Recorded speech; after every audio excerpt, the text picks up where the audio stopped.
ပါဝိုင်းလားဘာနောက်လောက်လာတော့သူကတနက်နဲ့ရွယ်ပြီးတော့သွားခဲ့ပြီတနက်နဲ့လာလို့လားဟုတ်လားမန္တလေးတိုင်းပြည်ဦးလင်မြို့ချယ်ရီမေလမ်းမပေါ်မှာရှိတဲ့မေစိန်ရွှေရတနာဆိုင်ဒီကနေ့ဧပြီလ9ရက်နေ့မနက်7:00 နာရီခွဲဝန်းကျင်ခန့်ကဓမြဝင်တိုက်သွားတဲ့လူ2ယောက်တဦးကိုတော့ဖမ်းမိပြီးတော့တဦးကတော့ထွက်ပြေးလွတ်မြောက်သွားတယ်3,480ကျော်ဖို့ပစ္စည်းမျိုးစားပေါင်း45မျိုးပါသွားတယ်ပေါ့နော်တရားခံတဦးဖမ်းဆီးရမိတဲ့တဲ့ရင်ကိုတင်ဆက်ပေးခြင်းပါတယ်ဒီကနေ့ဧပြီလ9ရက်နေ့ဖြစ်ပါတယ်ဗျအဲ့လိုကိုင်းမိရဲ့တိလားအကုန်တနက်နဲ့တာဟုတ်လားဘာလို့ဘုံဆက်လို့မရဘူးတို့ယူနေချိန်စက်တွေမဝင်ဘူးကုန်းကအဲ့ဒါအကြာကြီးပဲ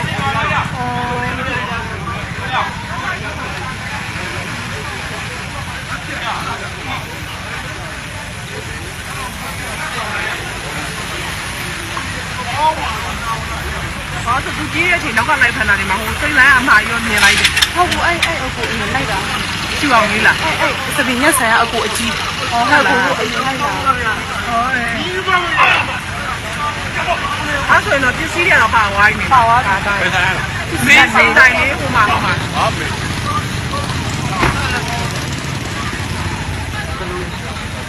တို့တန်းနဲ့ချင်းတို့ငါတို့ဗီဒီယိုရိုက်လို့တန်းနဲ့ချင်းတို့ဟုတ်တယ်ဖိုင်ထဲမှာရှိနေရတာဟုတ်တယ်ရှိရတဲ့ဆက်တယ်တဲ့ကွာအဲ့ဗီဒီယိုရိုက်ရောက်သူကတန်းနဲ့ချင်းတာဟုတ်တယ်သူတန်းချင်းတာတူအဲ့ဒါငါတို့ကမသိလိုက်ဘူးမရပြီးလာမှာမဟုတ်လေထွက်လာတာပါတယ်တန်းနဲ့အတူလေးပါတယ်ဟာတောက်ဆရာကြီး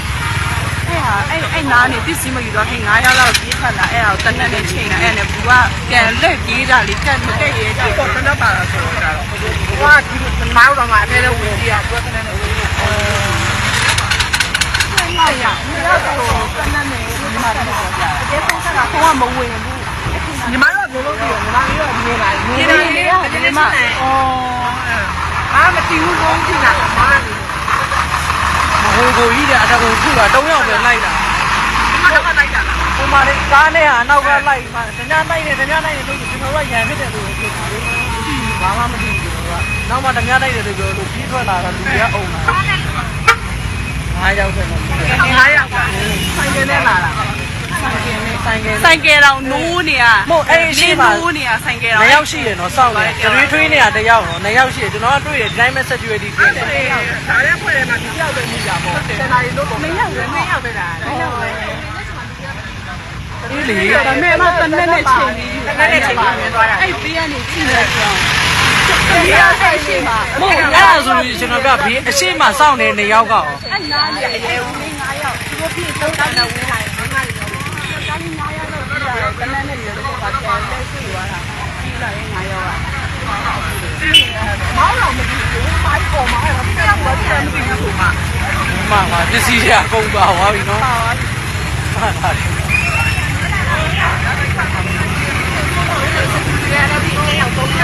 သူတို့ကလည်း3ယောက်နေတော့ဆေးကွာအဲ့လိုစားကြည့်တယ်ဟာလည်းနည်းနည်းချိန်ပြီးတော့ဝင်သွားတော့သူကလည်းဘာမှမလုပ်ဘူးတကယ်နဲ့ချိန်တာလက်ပါလေးဘာမှမလုပ်ဘူးတော့တကယ်နဲ့ပေါ်လာမလုံးရဘူးခါလည်းတစ်ခါပြစ်တာတော်ရဲတော့ဒီဘက်ပြေးလာလို့မိတာနော်ဟုတ်တယ်ငါတဲသွားတာတဲသွားလို့ပြောလိုက်တာ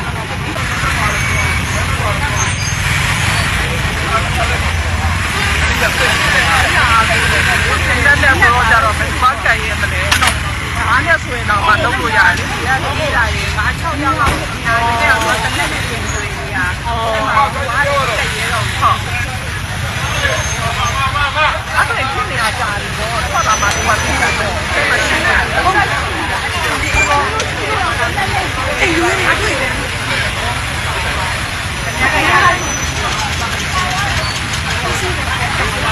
တော့လာတော့ရကမနဲ့လို့ကြောက်ဒီဘက်ဆက်တော့လေဘာတန်းနေတော့အေးဘာထောက်လာတော့လေနောက်ဆက်နေတယ်ဒီရဟိုမှာလည်းနည်းနည်းလေးလူရတယ်ဆိုင်တော့မှာလည်းဆိုင်ကတော့ဘာလို့ဆိုင်တော့တိတ်တာဆိုင်ရတယ်အမအဲ့ဒီရဟေးဖုန်းဆက်အောင်ပါလေ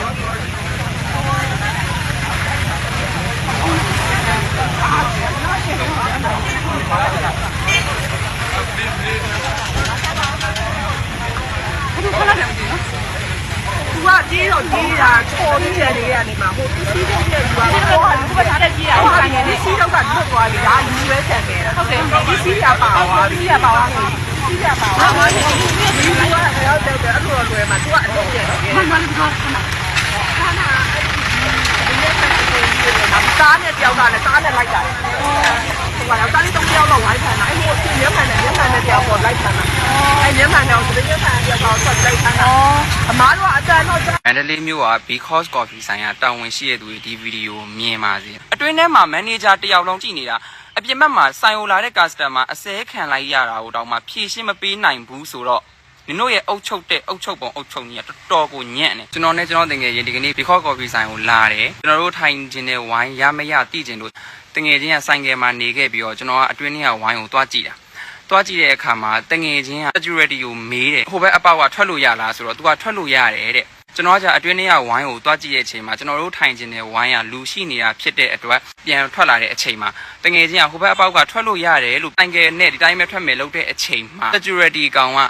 အဲ့ဘက်ကလည်းထွက်လို့မရဘူးတဲ့ထွက်လို့ရတယ်ဆိုလို့ကိုရီးယားကောင်းကောင်းမွန်မွန်ပဲပြောတာနော်ဒါကိုလာစားနေတယ်ငါလို့မှတဲ့လုံခြုံရေးကောင် security တယောက်က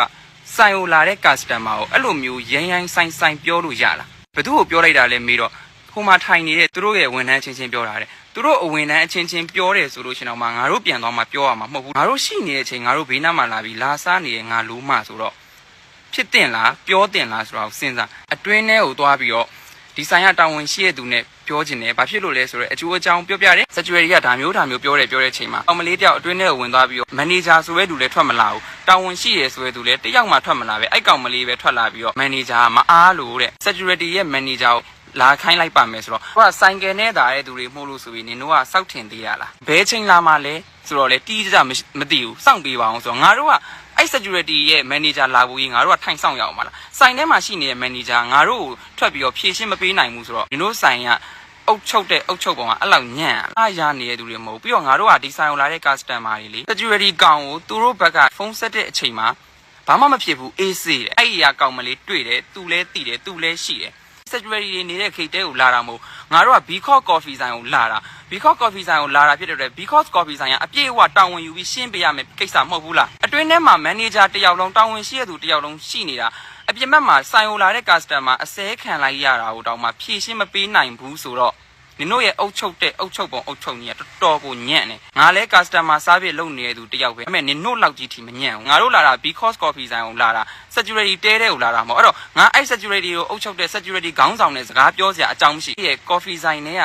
နင်တို့ရဲ့တာဝန်ရှိတဲ့သူနဲ့ပဲပြောရမှာမဟုတ်ဘူးလားတော်ကိုမှတော်တော်ညံ့တဲ့ coffee ဆိုင်နင်တို့ because coffee ဆိုင်မှာငါတို့လာခဲ့တာတစ်ခေါက်လည်းမဟုတ်ဘူးနှစ်ခေါက်လည်းမဟုတ်ဘူးနော်ခဏခဏလာတယ်ဒါပေမဲ့ဒီတစ်ခေါက်ကတော်တော်ကိုအဆုတ်ပြတ်ဆုံးပဲတော်တော်လေးကိုမှစားပြစ်မကောင်းတဲ့ဆိုင်တော်တော်လေးကိုမှအုတ်ချုပ်ရည်ညံ့ပြင်းတဲ့ဆိုင်တာဝန်ရှိတဲ့သူဆိုတာဘာမှတာဝန်ယူပေးနိုင်တဲ့သူမျိုးမဟုတ်ဘူးတော်တော်လေးဒေါသထွက်တယ်တော်တော်လေးခံပြင်းတယ်နင်တို့ဆိုင်ကိုရာသက်ပံကဘလက်လစ်ပဲဘယ်တော့မှမလာဘူး